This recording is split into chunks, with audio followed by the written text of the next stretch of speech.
영상이 길어질 것 같아서 짧게 잘라서 2부에서 이어서 내용을 설명해 보겠습니다. 이제 토마스 코치가 설명한 것 중에서 이제 장기 훈련 프로그램이 있어요. 이제 이게 실제로 여기에서 훈련하는 선수들이 그렇게 하고 있는 것 같습니다. 그러니까 이제 옆에 보시면, 여기 위에 보시면 여러분들이 이름들이 쭉 보이죠. 근데 보면은 푸에르토리코, 그 다음에 저기 터키, 헝가리, 그 다음에 사우디아라비아, 뭐 이런 남미라든지 콜롬비아, 뭐 남미라든지 그 다음에 이제 저 중동권, 뭐 이런 선수들의 지금 이 등판이 보이죠. 그러니까 이제 멕시코도 보이고요. 그러니까 남미나 이런 그 여러 나라에서 선수들이 와서 여기서 훈련을 해요. 훈련하는데 이 선수들이 이제 그 이곳에 와서 훈련하는 이유가 두 가지예요. 하나는 그쪽 남미나 또는 중동 국가의 훈련 시스템이 제대로 되어 있지 않고 또 훈련 파트너가 없기 때문에 거기서 어느 정도 치면 국가대표가 돼버렸단 말이죠. 근데 국가대표 같은데 더 높은 선수들과 훈련하고 싶은데 그런 선수들이 없어요. 그러니까 이제 이곳에 와서 독일 선수들과 같이 훈련하면서 경험을 쌓는 것이 첫 번째고요. 두 번째는 이제 그쪽의 그 코치진들 자체가 수준이 높지 않기 때문에 여기에 지금 이제 코치진이 상당히 높은 수준의, 그리고 유럽에서 훌륭한 선수들을 키워줬던 코치진이 있기 때문에 그 코치진을 위해서도 여기에 오는 거고요. 그리고 이제 마지막으로는 여기서 클럽에 들어가서 선수 생활을 하다가 여기서 코치가 되든지 아니면 여기에 정착해서 살 수 있는, 그러니까 유럽에서 살고 싶은 선수들이 여기에 오는 것 같습니다. 아까 지금 인터뷰를 했던 폴리나 선수 같은 경우는 이제 칠레에서 여자 선수 중에 가장 잘 쳐요. 나이는 30대 후반이니까 나이가 많은데 지금 이제 칠레의 최고 일장이고요. 그래서 이제 이번에 올림픽에도 저희 넥시 옷을 입고 나갔었는데 이런 선수 같은 경우는 이제 칠레에 가서 거기서 훈련해가지고는 도저히 경쟁이 안 되고 여기서 훈련을 해야 제대로 훈련할 수 있다. 그래서 이제 칠레 탁구협회에서 모든 돈을 다 대서 여기서 이제 칠레 국가대표 선수지만 여기서 훈련을 하는 거예요. 이제 그런 면도 있고 이 선수 같은 경우는 이제 여기서 성적을 내다가 물론 칠레 국가를 위해서도 국가대표로서 올림픽에 나가고 하겠지만 여기서 이제 클럽 선택을 하고 클럽에서 유럽 클럽에서 치다가 보면은 뭐 여기서 정착을 해가지고 살 수도 있는 거잖아요. 그러니까 이제 본인의 입장에서 여러 가지 생각들, 옵션들을 가지고서 와 있는 겁니다. 여기 와 있는 또 많은 선수들이요. 이제 훈련을 받다 보면 독일어로 소통을 해야 되잖아요. 그래서 이제 오면 독일어를 배울 수 있는 단기적인 어학 코스에 가서 수업을 들어요. 그리고 오전에 가서 수업을 듣고 오후에 와서 탁구 훈련 치고 그리고 이제 저녁 때 자유 시간 갖고 이렇게 지내기도 하고 그리고 이제 일정 시간 지나서 이제 언어 어학이 어느 정도 되면 그 다음에 진짜 여기에서 고등학교를 들어가는 거죠. 그렇게 되면 그 과정을 다 마치면 독일 시민권이 나오고 독일인이 되는 거예요. 그러니까 독일 사람이 되는 거죠. 쉽게 말하면 이제 그런 과정을 염두에 두고서 오는 선수들이 있는 것 같습니다. 그리고 이제 토마스 코치도 한국 선수들 중에서 그렇게 하고 싶으면 와라 라는 제안을 했어요. 근데 제가 이 제안에서 솔직히 말씀드리면 첫 번째는 이런 제안은요 후진국 선수들한테 선진국에서 제안할 수 있는 가장 좋은 방안이에요. 그러니까 이제 독일이 선진국이니까 독일에 대해서 로망을 갖고 있는 남미나 중동 선수들이 이곳에 와서 나도 독일에 살고 싶다. 독일의 이런 선진적인 문화 속에서 또 이런 높은 수준의 탁구를 경험하면서 여기서 선수생활을 하고 싶다 라고 생각해서 오는 경우입니다. 근데 제가 볼 때는 솔직히 말하면 지금 한국이 독일보다 더 잘 살아요. 여러분들이 공감 안 되시겠지만은 예를 들면요 제가 이런 일이 있었어요. 독일에서 기차를 탔어요. 근데 독일의 기차는 시간을 참 안 지킵니다. 우리나라는요 칼처럼 지켜요. 그래서 몇 분이다 딱 몇 분에 왔다가 몇 분에 떠난다 그러면 뭐 3분 정도 하면 3분 정도 딱 하고 가거든요. 너무너무 시간을 잘 지킵니다. 한국의 전철이나 모든 기차들이요. 독일은요 기차들이 수시로 시간을 어겨요. 그리고 그것에 대해서 아무런 잘못을 느끼지 못합니다. 이 사람들 죄책감이 없어요. 제가 이제 이번에 한국으로 들어오면서 있었던 일인데요. 독일의 기차가 제 시간에 도착하지 않았어요. 그래서 제가 그 기차를 탔더니 내릴 때 제 시간에 내리지 못해서 환승을 제대로 못했습니다. 그러다 보니까 제가 환승을 못하니까 이제 예를 들면은 S8이라는 기차를 타야 되는데 S8이라는 기차를 타려고 그러는데 사람들한테 물어보니까 S8이 어디에 있다고 해서 막 해서 막 이제 급하게 그걸 타려고 막 달려가서 탔어요. 근데 타고 보니까 이게 제가 가야 될 방향의 반대 방향으로 가는 겁니다. 예. 그러면 저는 외국인이고 지금 잘 몰라서 잘못한 거잖아요. 근데 이제 마지막 종점에 가서 딱 차가 섰어요. 딱 보니까 잘못한 거예요. 근데 제가 이제 비행기 시간이 있어가지고 급하게 가야 되기 때문에 큰일 났다. 이거 제대로 다시 반대 방향으로 가야 되는데 종점까지 공항까지 여기서 만약에 시간이 오래 걸리면 저는 비행기를 놓치는 거잖아요. 그래가지고 막 주변의 사람들 찾아봤어요. 그랬더니 한 사람이 타는데 딱 보니까 이 검표원이에요. 표 검사하는 사람. 그래서 야, 이 사람은 전문가잖아요. 제가 그 사람한테 가가지고 저 죄송한데 제가 기차를 잘못 타가지고 종점까지 와버렸다. 다시 그 공항으로 가야 되는데 얼마나 걸리겠냐 물어봤어요. 만약에 한국 같으면 어떻게 갔어요? 아유 이거 큰일 났다. 지금 얼마 걸리니까 서둘러서 가야 된다. 이 기차를 타든지 아니면 어떤 방법, 뭐 비상적인 방법이 있다. 이거 알려줄 거 아닙니까? 이 사람이 저보고 표를 먼저 보여달래요. 표를 보여줬어요. 표를 보여줬더니 저한테 당신은 지금 여기 오면 안 되는데 당신 표로 여기 오지 않아야 되는데 여기에 왔다는 거예요. 근데 원래는요 그렇게 되면요 제가 기차에서 이렇게 오는 그 표를 사는 게 11유로 정도 됩니다. 11, 우리나라 돈 한 15,000원 정도 돼요. 15,000원 정도 되면 여기까지 올 수 있는 거예요. 근데 그 표를 안 샀다는 거예요. 그래서 저보고 벌금을 내래요. 벌금을 내라고 하는데 60유로를 내라고 합니다. 그러면 한 9만 원 정도 돈이 돼요. 그래서 제가 오케이 내가 벌금 낼게. 우선 근데 여기서 거기까지 가는 시간이 얼마나 걸려? 라고 물어봤어요. 얘기를 안 해주는 거예요. 돈을 빨리 내래요 저한테. 전 너무 답답하더라고요. 아니 왜 돈을 내라고 합니까 저한테? 그래서 제가 따졌어요 그 사람한테. 내가 지금 여기에 오게 된 거는 내가 여기 오고 싶어서 온 게 아니다. 독일의 기차가 늦어서 내가 여기에 온 거다. 그러니까 독일 기차가 첫 번째는 잘못했고 두 번째는 나한테 여기로 이 기차를 타라고 가르쳐 준 사람들이 제대로 가르쳐 주지 않아서 내가 잘못해서 여기 왔는데 왜 독일 기차와 독일 사람들이 잘못한 것에 대해서 책임을 나한테 물으라고 하느냐라고 얘기했어요. 그 사람이 나는 그거 상관없고 돈 내놔 이러는 거예요. 제가 수중에 카드가 있었거든요. 카드를 냈더니요 카드 안 돼. 현찰 내놔. 근데 현찰이 누가 딱 60유로가 있으니까 근데 제가 50유로짜리 20유로짜리 있어서 70유로를 줬어요. 그랬더니 나 거스름 돈 없어 하고 가져가더라고요.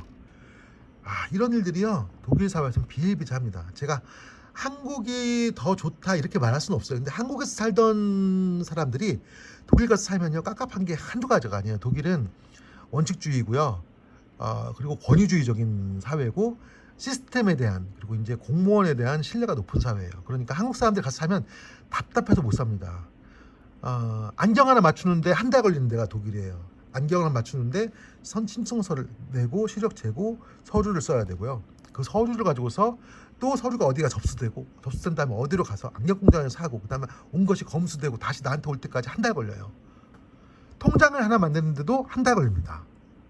그리고 예를 들면은 이 제복을 입은 사람들, 기차 역무원이건 공항에 있는 사람이건 아니면 호텔에 있는 카운터에 있는 사람이건 어느 누구도 규정 외의 것에 대해서 도와주려고 하잖아요. 지금 예를 들어서 저 같은 경우는 외국인이고 제 실수가 아니고 독일 철도의 실수 중에서 제가 잘못 온 건데 한국 같으면은 그런 상황을 어떻게든 도와주려고 할 거 아닙니까? 전혀 도와주려고 하지 않습니다. 그래서 여러분들께서 독일에 가서 사는 것이 너무 낭만적인 건 하지 않고요. 현실적으로 먹고 사는 것도 이런 얘기를 드리면 이해가 되실 거예요. 독일에서 식당에 가서 밥을 먹는다. 물론 저렴한 식당들도 있습니다. 맥도날드 같은 것도 있고 맥도날드 사실 한국보다 비싼데 이제 뭐 터키 식당 같은데 이런 데 가면은 이제 저렴한 식당들이 있는데 대부분 이제 저녁에 식당에 가서 먹는다고 하면요 1인당 한 4만 원 정도 생각해야 돼요. 뭐 거하게 먹는 게 아니고 거기는 이제 일단 물값을 받아요. 물을 공짜로 먹지 못해요. 그리고 물값도 받고 그리고 이제 앉아서 노닥노닥거리면은 계속해서 와가지고 뭐 더 맛있지 않겠냐 가지고 뭐 맥주나 뭐 오렌지 주스 이런 걸 계속 먹도록 만듭니다. 그래서 진짜 앉아서 한 2시간 정도 밥 먹고 떠들다 보면 1인당 4만 원씩은 그냥 기본적으로 나와요. 그러니까 이제 물가가 근데 싼 것도 있습니다. 예를 들면 이제 그 슈퍼에 가서 뭐 돼지고기 같은 거 뭐 닭고기 같은 거 사면요 한국보다 절반 가격 같아요. 거의 과일도 절반 가격인 것 같고 그래서 이제 거기서 해 먹고 살면 훨씬 저렴하고요. 근데 이제 그게 아니고 사서 먹는 건 참 비싸요. 그러니까 이제 물가 수준으로 보면은 독일은 한국은 사실 뭐 이래저래 플러스 마이너스 비슷할 것 같긴 합니다. 근데 이제 그렇게 낭만적인 삶은 아니다. 독일에서 삶이 물론 여행 다니고 경치 보는 건 어마어마하게 좋습니다. 한국에서 누릴 수 없는 그런 호사스러움이 있고 또 글쎄요 한 1, 2년 거기 가서 살 수 있다 그러면 여러분들이 이제 그쪽 클럽의 선수가 돼서 뭐 큰 돈은 못 받더라도 내가 독일에서 한 1, 2년 살아보고 싶다. 인생에 무지하게 큰 플러스일 것 같습니다. 그런 부분들은. 그런데 내 삶을 유럽에서 사는 것으로 결정을 하겠다. 이게 참 어려워요. 왜냐면 여러분들이 그건 이제 저한테 연락 주신 그 아버님한테 제가 이제 사실 이 영상을 그 아버님을 위해서 지금 찍고 있는 건데 유럽에 가서 살겠다는 결정을 지금 선수들이 하기가 어렵잖아요. 왜냐하면 모르니까요. 선수들은 지금 더더군다나 너무 닫혀져 있는 삶을 살기 때문에 그런 것들을 잘 모르는데 그런 결정을 주니어 시절 또는 뭐 카데트 시절, 왜냐하면 이제 한국에서 유럽으로 탁구 장기 훈련을 간다는 것은 거의 자기 인생의 결정을 그 시기에 하는 거니까요. 참 만만치 않은 결정입니다. 예. 그래서 저는 이제 그 토마스 코치의 제안이 남미나 중동 같은 약간 후진국적인 삶을 사는 선수들한테는 매력적이지만 벌써 한국이 생활 수준이 독일보다 저는 낫다고 생각합니다. 특히 저는 이제 뭐 안 되면 우리는 따질 수가 있잖아요. 여기는 따지면 난리 나요. 그냥 뭐 경찰한테 끌려갈걸요. 따질 수가 없고 그냥 하라는 대로 해야 되는 나라가 독일이기 때문에 전 그게 너무 불편해요. 너무 싫어요. 전 그런 게. 그러니까 누구든지 권력을 가지면 부당해지거든요.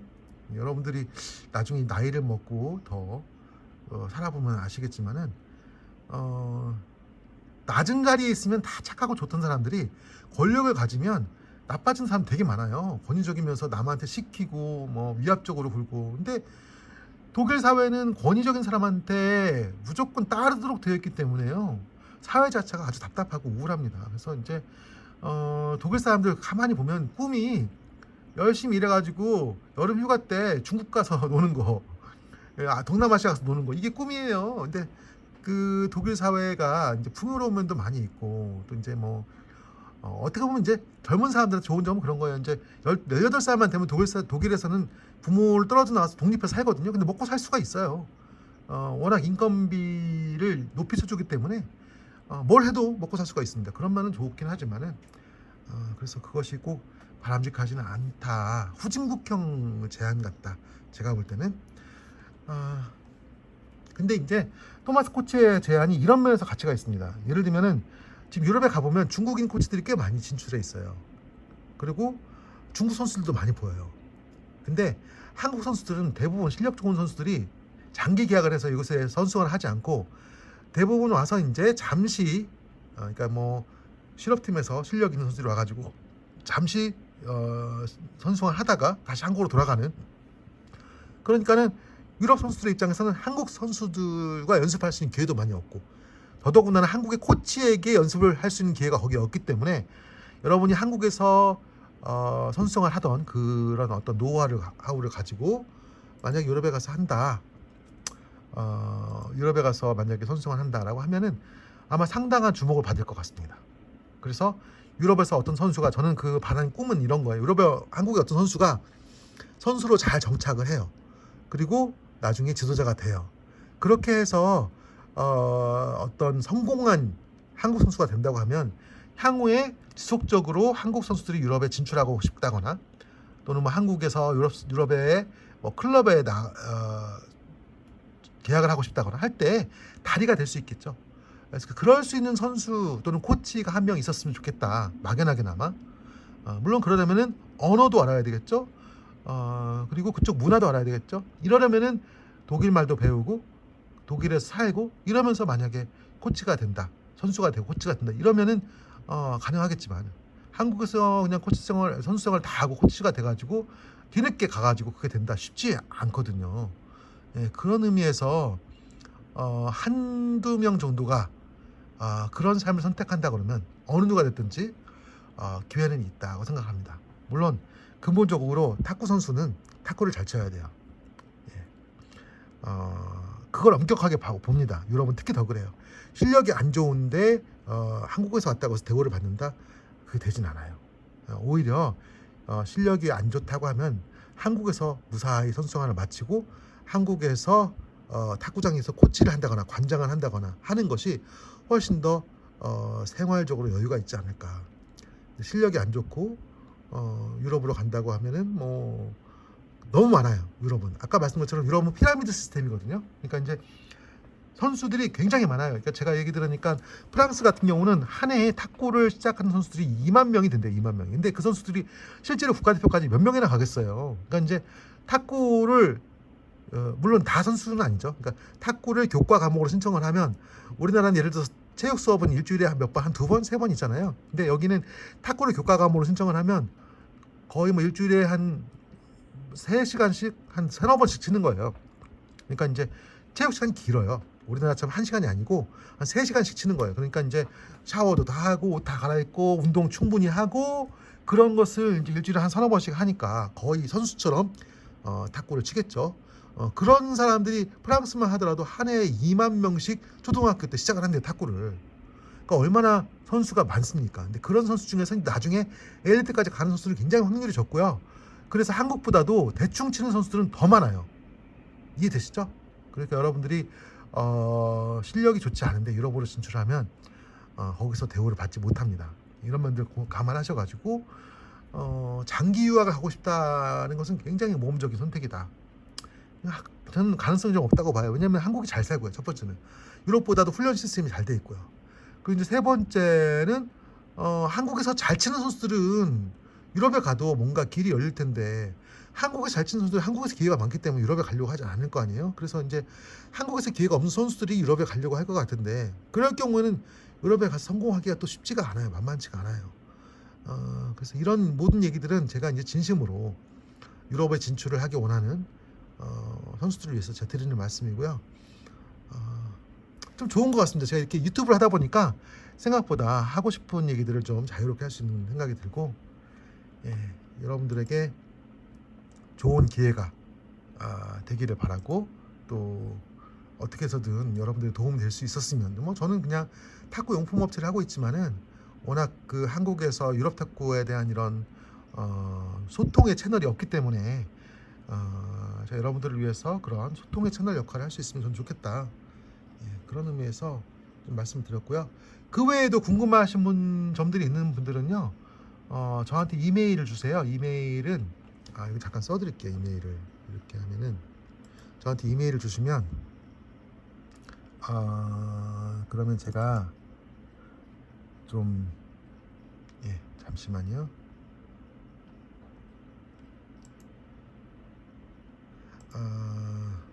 이메일을 좀 크게 써드려야 되니까 크게 써드릴게요. 여기다가 쓸게요.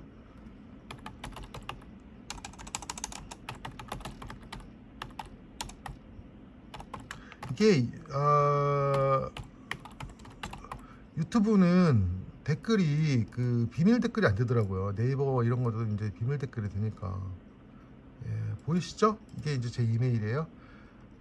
defunctcom@gmail.com 요렇게 해서 이메일 주시면 제가 제 연락처도 공개를 하고 여러분들을 원하시면은 부모님이 됐든 선수가 됐든 통화도 하고 하겠습니다.